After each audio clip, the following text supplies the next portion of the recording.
Hello दोस्तों, स्वागत है आपका जी के विद अजीम यूट्यूब चैनल में। दोस्तों, आज का जो हमारा टॉपिक है वो है मानव जनन तंत्र। आज हम इसके बारे में जानेंगे, लेकिन मानव जनन के बारे में जानने से पहले हम जनन को पहले समझते हैं क्या है। और देखिए, ये वीडियो को पूरा देखिएगा। वीडियो के अंत में मैं कुछ इससे इम्पोर्टेंट सवालों को मैं कराऊंगा, बताऊंगा कि इससे किस तरह के सवाल आते हैं। वो ज़्यादा आपके लिए उपयोगी है, लेकिन बिना इसको जाने समझे उन सवालों का कोई भी मतलब नहीं है। तो सबसे पहले आता है जनन। देखिए, जनन क्या है। जनन बिल्कुल सिंपल है भाषा की। किसी जीव द्वारा अपने जातियों को बढ़ाना, अपनी संख्या को बढ़ाना जनन की क्रिया कहलाती है। और इसमें जो जाति होती है अपने गुण अगली पीढ़ी में भेजती है। ये क्रिया होती है जनन। इसमें जीवों की संख्या बढ़ती है।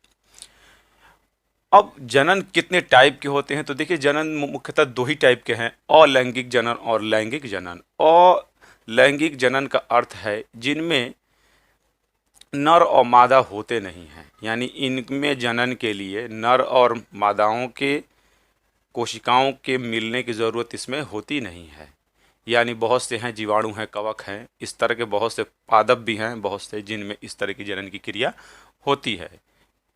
दूसरा आता है लैंगिक जनन। लैंगिक जनन में कॉन्सेप्ट होता है नर और मादा का। इसमें नर और मादा होते हैं और इन दोनों दो अलग अलग हैं, और दोनों की जब कोशिकाएं मिलती हैं तब जनन की क्रिया पूर्ण होती है। अब इस आधार पे ये इनमें क्या होता है, ये दो तरह के जो नर और मादा होते हैं इनमें विपरीत लिंग होते हैं। नर के पास शुक्राणु, जबकि मादा के पास अंडे होते हैं। अब इन लिंगों के आधार पे जीव दो ही टाइप के हैं। अब एक लिंगीय का मतलब वे जीव जो स्पेशली एक लिंग के लिए जाने जाते हों, जैसे गाय, भैंस, समस्त स्तनधारी जो होते हैं वो एक लिंगीय हैं। यानी इनमें एक जीव में एक लिंग और एक जीव में एक लिंग, यानी नर के अंदर एक लिंग और मादा के अंदर एक लिंग होगा। उभयलिंगीय ऐसे भी कुछ जीव हैं जो एक ही जीव के अंदर, यानी एक ही बॉडी में दो दो तरह के होते हैं लिंग। अब वो वे उस तरह के जीव हैं केचुआ, फीता कृमि, हाइड्रा। इस तरह के जीव क्या होते हैं, उभय लिंगीय होते हैं। उन्हीं के अंदर नर और मादा दोनों के लक्षण होते हैं। अब इस तरह से क्या, ये दोनों क्या हैं, अलग अलग हैं। अब आता है निषेचन। अब जो लिंगों के आधार पे जब शुक्राणु और अंडे मिलकर बनाते हैं गर्भ या मिलना, इस क्रिया को हम लोग कहते हैं निषेचन। यानी जब शुक्राणु अंडों से मिल जाते हैं तब ये क्रिया होती है क्या, निषेचन की क्रिया कहलाती है। निषेचन दो टाइप के होते हैं, बाह्य निषेचन और आंतरिक। बाह्य का मतलब क्या होता है कि इसमें किसी जीव के अंदर गर्भ पलता नहीं है।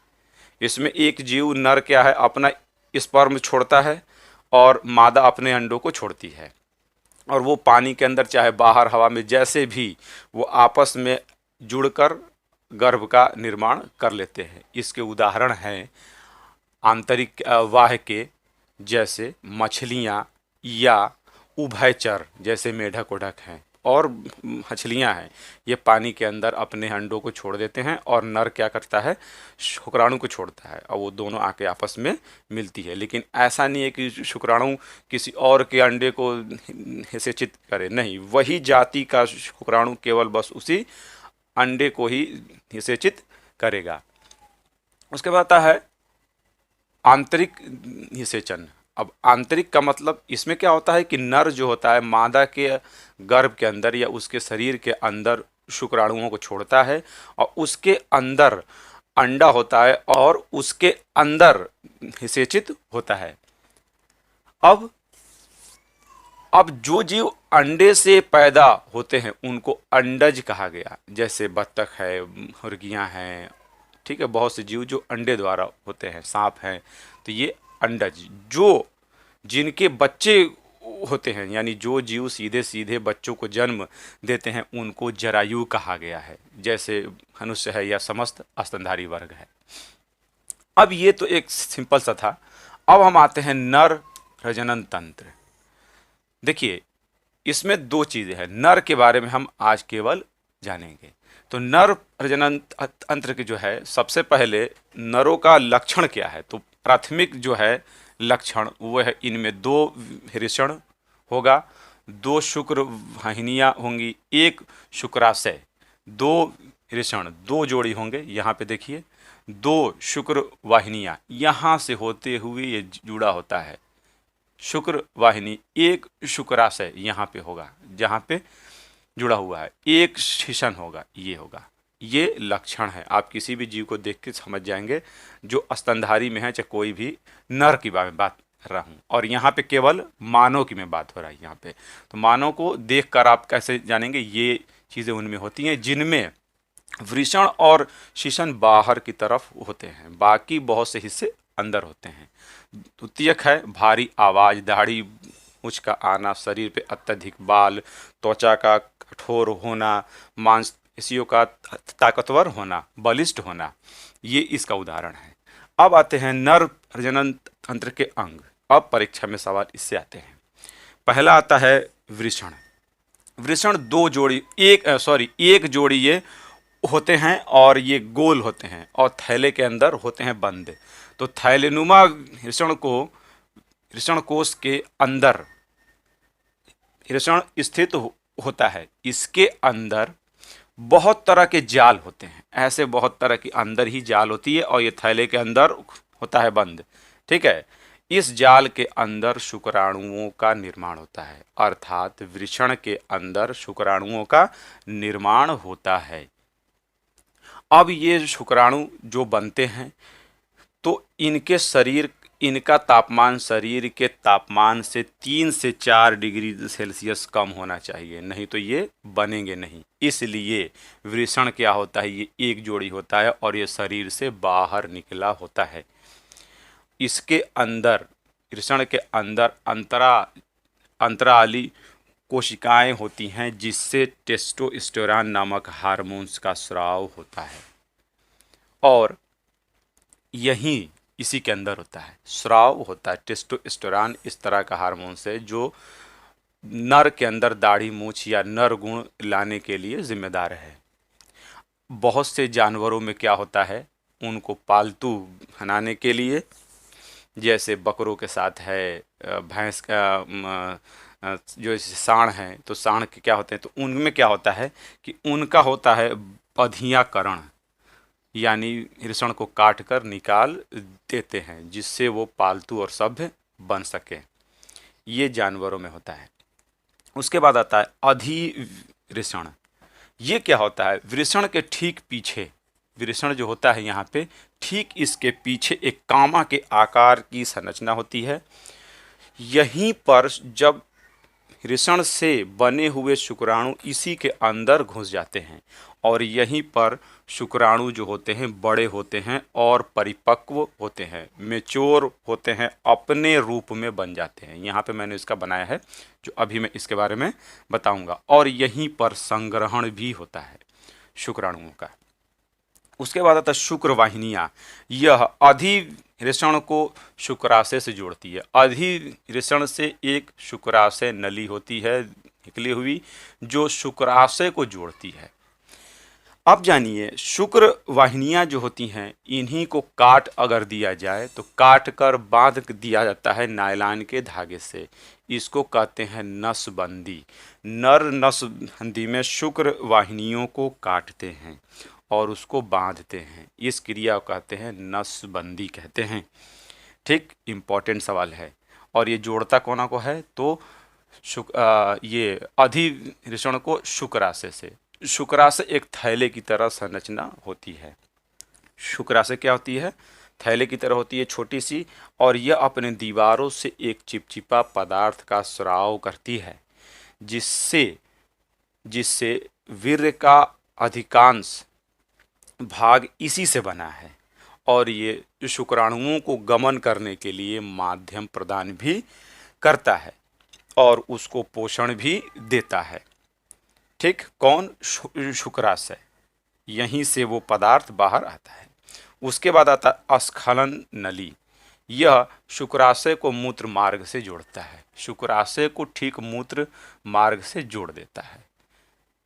ठीक, अब इसके बीच में दो ऐसी ग्रंथियां हैं जो आपको जाननी चाहिए। एक का नाम है प्रोस्टेट ग्रंथि।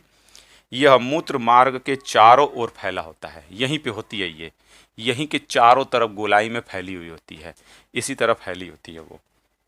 और ये करती क्या है, मूत्र धर के चारों होता है, यह एक द्रव का स्राव करती है।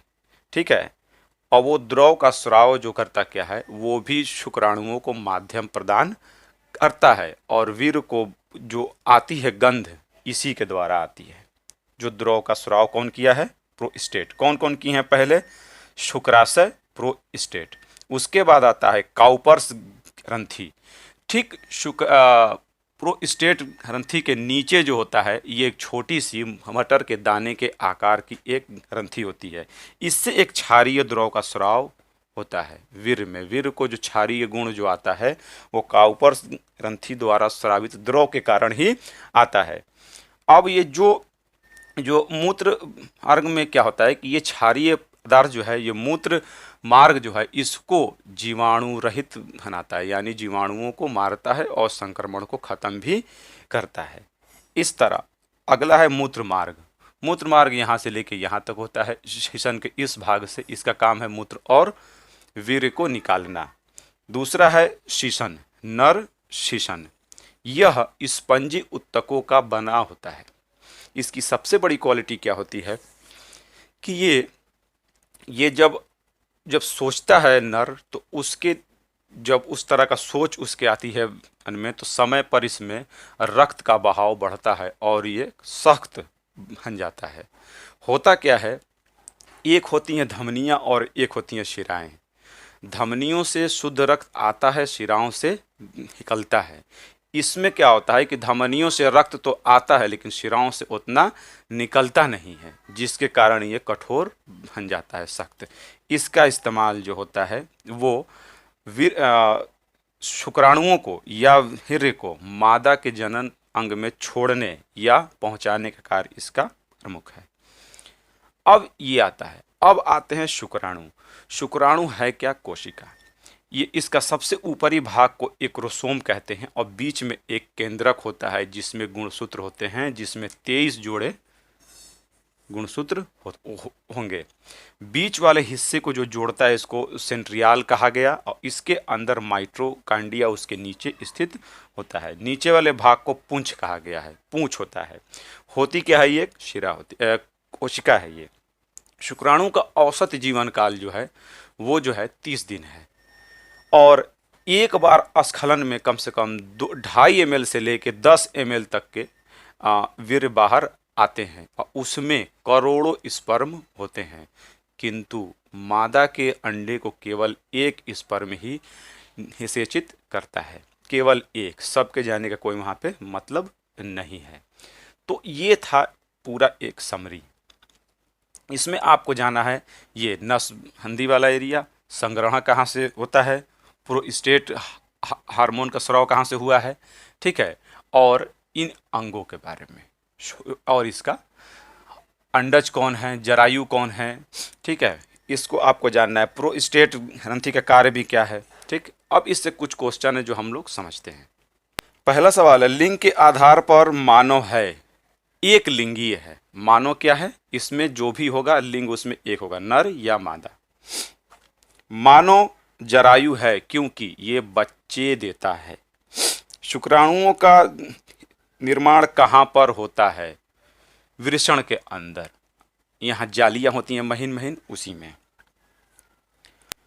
मनुष्य में अत्यधिक बाल किस हार्मोन के कारण आते हैं, टेस्टोस्टेरोन के हार्मोन के कारण। स्राव कहाँ से होता है, ये भी वृषण के अंदर से ही होता है। टेस्टोस्टेरोन हार्मोन्स का स्राव कौन करता है, तो है अंतराली कोशिका या लीडिंग कोशिका भी इसका नाम है, लीडिंग कोशिका। इसको कहते क्या है, अंतराली या लीडिंग कोशिका भी इसको कहते हैं। उसके बाद आता है, मानव में निषेचन होता है आंतरिक की बाह्य, आंतरिक होता है, बाह्य नहीं होता है। शुक्राणुओं को तरल माध्यम किससे प्राप्त होता है?